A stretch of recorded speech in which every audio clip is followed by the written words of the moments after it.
Have you ever paused to wonder what makes Earth so incredibly special? In the grand cosmic dance of our solar system, nestled comfortably between Venus and Mars, sits the third rock from the Sun, our home, Earth. It's not just a ball of rock and water spinning around a fiery star, but a unique planet brimming with life and wonders beyond measure. Let's imagine for a moment the vast expanse of the cosmos, filled with countless stars, each potentially hosting a multitude of planets. Yet, in this seemingly infinite universe, Earth stands out as the only planet we know that harbors life. It's not just special, it's extraordinary. From the tiniest microorganism to the most majestic blue whale, life in its various forms and sizes thrives here, all thanks to a delicate balance of conditions that Earth has maintained over billions of years.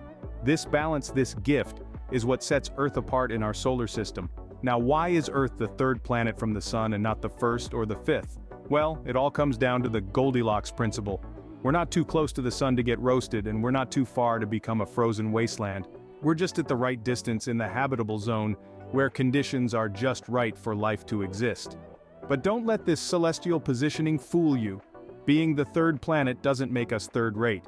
If anything, it makes us champions of survival. We are the daring explorers, the cosmic gardeners, the stardust beings, living on a world that's unlike any other. In the grand scheme of the universe, we might be a tiny speck, but we are a speck on a planet that's alive, a planet that breathes, changes, and evolves, a planet that, despite all odds, nurtures life in its myriad forms, painting a vibrant tapestry of existence. So, as we embark on this journey of discovery, let's remember, we're not just exploring a planet, we're exploring our home, a home that's beautiful, complex, and oh so special. So, let's dive into the fascinating world of our home planet. Imagine, our Earth has been around for 4.5 billion years. That's right, billion with a B. It's a number so huge that our brains can barely comprehend it. Now let's take a journey back in time. Picture the Earth as a newborn planet, a fiery, molten mass. Over the course of a billion years, the Earth cooled down and water began to form on its surface. This was the dawn of our planet's history, the Hadean era, named after Hades, the ancient Greek god of the underworld. As we move forward in time, we reach the Archean era. It's in this era that life begins to emerge, simple single-celled organisms, the very first forms of life. We're talking about bacteria and archaea here, folks. Not exactly dinosaurs, but hey, we all have to start somewhere, right? Next up, the Proterozoic era. This is when things start to get a bit more complex. The first multicellular organisms begin to appear. Fast forward a bit and we enter the Phanerozoic eon, which brings us the explosion of life we're familiar with. Plants, dinosaurs, mammals, and eventually us humans. Now let's pause for a moment. We've just covered about 4.5 billion years of Earth's history in a minute or two. It's mind-boggling, isn't it? The Earth has been home to countless species, most of which are long gone. They've left their mark, though, in the form of fossils, a testament to the ever-changing tapestry of life on Earth. Life on Earth is a story of resilience and evolution, of countless species adapting to the challenges of their environment, thriving and sometimes disappearing, only to be replaced by new forms of life. It's a story that's still being written, with each of us playing a part in it. So, next time you look at a tree or a bird, remember they are part of a story that's billions of years old. Ever wondered why Earth looks so blue from space? That's because it's mainly water. Now you may be thinking, how much water are we talking about here? Well, roughly 70% of Earth's surface is covered by water, and it's not just for show. This water is crucial to life as we know it. It's the ultimate life juice, if you will. From the tiniest microorganisms to the largest whales, life thrives in our oceans, rivers, and lakes. Water helps regulate our planet's temperature, and it plays a key role in the climate system. And let's not forget about the role water plays for us humans. It's a vital resource for agriculture, industry, and our daily lives. We use it to grow food, to power our homes, to clean, and of course, to quench our thirst. So, Earth being the blue planet is not just a pretty nickname, it's a testament to life. Ever felt the world is spinning too fast? Well, you're right. Our planet, the Earth, is a speed demon, rotating around its axis at around 1,000 miles per hour. Now let's put that in perspective. If you've ever been in a car going 60 miles per hour on the freeway, Earth is spinning 16 times faster than that. Even when you're on an airplane cruising at a speed of 500 miles per hour, our planet is still spinning twice as fast. Mind-boggling, isn't it? But here's the kicker. Despite this dizzying speed, we don't feel a thing. Thanks to gravity and inertia, everything is kept firmly in place. So while Earth is spinning faster than a top, you can enjoy your morning coffee without it flying off the table. So yes, you're moving faster than you think, even when you're sitting still. Take a deep breath. Did you know you just inhaled the secret of life on Earth? Now that's not just a poetic way of saying air is important. It's a nod to the unique composition of Earth's atmosphere, a delicate blend of elements that allows life as we know it to thrive. Think of it as Earth's special recipe for life, a cocktail so specific that even the slightest variation could have drastic consequences. At the heart of this cocktail are 4 key ingredients: nitrogen, oxygen, argon, and carbon dioxide. Nitrogen, the main component, making up roughly 78% of the atmosphere, isn't directly used by most organisms, but without it, life wouldn't be the same. It plays a vital role in the formation of proteins and DNA, the building blocks of life. Next, we have oxygen, the breath of life, accounting for about 21% of our atmosphere. It's essential for most organisms to produce energy and survive. Without it, we'd be gasping for breath, literally. Argon, the third ingredient, is a bit of a wallflower. It makes up about 1% of our atmosphere and it's mostly unreactive. But that doesn't mean it's useless. In fact, its stability makes it a perfect tracer for studying atmospheric and oceanic processes. Last, but certainly not least, we have carbon dioxide. It makes up a tiny fraction of the atmosphere, but don't let its small share fool you. It's a powerhouse, playing a key role in photosynthesis and helping regulate Earth's temperature. So, you see, our atmosphere is a finely tuned machine, with each component playing a crucial role. It's a delicate balance that has been billions of years in the making, and it's what sets Earth apart from every other planet we know. So, the next time you take a deep breath, remember you're not just filling your lungs with air. You're inhaling the secret of life on Earth, a testament to our planet's unique composition and the delicate balance that sustains us. Remember, every breath you take is a reminder of Earth's unique atmosphere. Here's a fun fact: Earth isn't perfectly round. Now don't get me wrong, it's not a potato either. It's more like a slightly squashed ball, a shape known as an oblate spheroid. This means our planet is wider around the equator than it is from pole to pole. This isn't a design flaw, but rather a result of Earth's rotation. Our planet spins around its axis once every 24 hours, and this continuous spinning generates centrifugal force. This force pushes material away from the axis of rotation, causing a slight bulge at the equator. The difference, though, is small.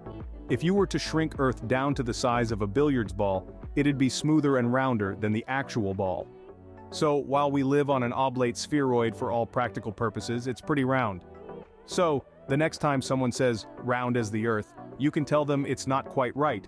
Ever wished for longer days? Well, you're in luck. Now, I know what you're thinking. Great, another hour to spend at work. But don't worry, we're not talking about adding an hour or two. We're talking about a very, very gradual process.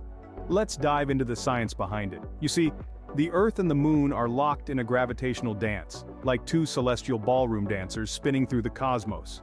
The Moon exerts a gravitational pull on Earth, causing tides and subtly slowing down our planet's rotation. It's a bit like the drag you feel when you try to wade through water. Now, this doesn't mean you'll wake up tomorrow with an extra hour to snooze. In fact, this process is so slow that it takes about 140 million years for our day to lengthen by just a single minute. So, if you're waiting for that extra minute of sleep, you might want to invest in a really good alarm clock. But this isn't just a fun fact to impress your friends at parties. The lengthening of Earth's days has profound effects on our planet's climate, ecosystems, and even the evolution of life. It's a reminder that our world is constantly changing, in ways that are both small and imperceptibly slow, and in ways that are large and dramatic. So the next time you find yourself wishing for more hours in the day, remember that your wish is actually coming true, just very, very slowly. And when you look up at the moon, know that it's not just a pretty face in the night sky, but a dance partner, subtly shaping the rhythm of our days. So in a few million years, we'll have more time in our hands, or should I say more daylight. Imagine there was once a time when all land masses on Earth were one giant supercontinent. Take a moment to let that sink in. All the continents, the vast expanses of land that we know today, were once huddled together in a giant landmass, like a family huddled together on a cold winter night. This was no ordinary family though, this was Pangaea, the mother of all continents. Pangaea was formed around 300 million years ago, a time when dinosaurs were just beginning to strut their stuff. Over millions of years, this supercontinent began to break apart due to the movement of Earth's tectonic plates, a process known as continental drift. Picture it like a giant jigsaw puzzle. Initially, all the pieces were snugly fitted together, forming a single picture, Pangaea. But over time, the pieces began to move apart, drifting away from each other. This movement was incredibly slow, about the speed your fingernails grow. But given millions of years, even at this pace, the continents managed to drift to where they are today. This continental drift didn't just create the continents and oceans we know today. It also shaped Earth's climate, its biodiversity, and even human history. It's the reason why kangaroos hop around in Australia, why the Amazon rainforest teems with life, and why the Himalayas tower over the landscape. Continental drift is still occurring today. Every year, for instance, Europe and North America are moving about an inch further apart. So if you've been feeling a bit distant from your friends across the pond, now you know why. The concept of Pangaea and continental drift gives us a glimpse into Earth's dynamic nature. It reminds us that our planet is a living, breathing entity, constantly changing and evolving. So once upon a time, we were all neighbors on one giant landmass. It's a comforting thought, isn't it? Despite the miles that separate us today, we all share a common heritage, a time when we were all part of one family living together on Pangaea. So, there you have it, the amazing world of Earth. We've journeyed through time, space, and a whole lot of information, haven't we? Let's take a moment to recap. Our planet, the third rock from the sun, has been around for a whopping 4.5 billion years. It's the only place in the vast cosmos where we've found life, making it a gem in the universe. And while we're on the subject of gems, let's not forget that over 70% of Earth is covered in water, making it quite the blue jewel indeed. We've learned that Earth spins like a top, and a speedy one at that, rotating at around 1,000 miles an hour. Despite the dizzying speed, it's not a perfect round globe. It's more like a squash sphere, a little wider around the middle. And speaking of middle, do you recall the supercontinent that once was? A gigantic landmass that eventually broke apart to form the continents as we know them today. In between the spinning and the breaking apart, Earth has also been steadily extending its days, adding a leap second here and there. And let's not forget about our life-sustaining atmosphere, a cocktail of nitrogen, oxygen, argon, and carbon dioxide. It's like a protective blanket, keeping us warm and safe from the harshness of space. But with all its uniqueness and life-giving properties, Earth is not just a planet, it's our home. It's the only place we've got. It gives us life, and it's up to us to return the favor. Let's make sure we're doing our part to preserve and protect it, for ourselves and for the generations to come. Thank you for making it this far to part 1 of the video. If you enjoyed it, stay tuned, don't forget to hit that like and subscribe button for part 2. And as the saying goes, there's no place like home, especially if home is Earth.